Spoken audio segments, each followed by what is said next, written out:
Hi, I'm Tom Mayanek, host of The Sport Market. What the beer marketing wars were in the 80s and soft drink marketing wars were in the 90s, the telecom marketing wars are the new and biggest frontier in the business of sport in the new millennium. Of course, beer and soft drinks continue to rock and roll and be strongly associated with pro teams and pro leagues, but especially in Canada, there is nothing more important in shaping the business of sport today than telecommunications. That was brought to another head today when Bell Canada and Rogers Communications announced their joint purchase of 75% of Maple Leaf Sports and Entertainment, the largest company of its kind in Canada and one of the top three in North America, behind only AEG in Los Angeles and MSG in New York.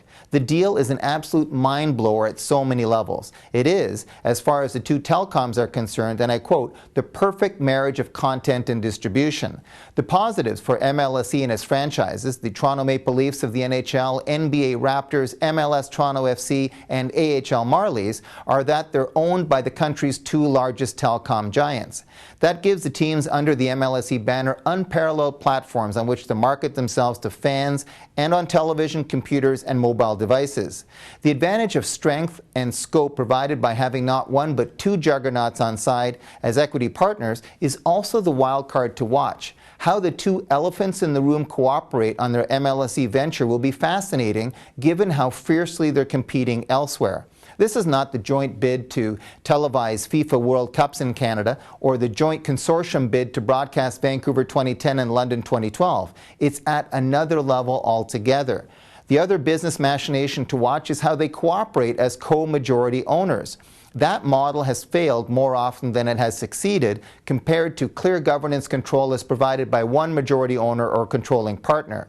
Yet the sport business reach of this is well beyond Toronto and fans of the Maple Leafs, Raptors, Toronto FC, and Marlies.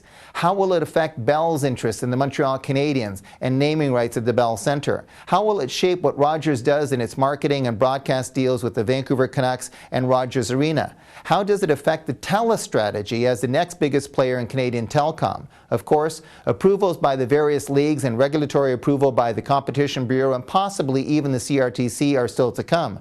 But out of the gates, this is the sport business deal of the year and potentially of the decade in Canada.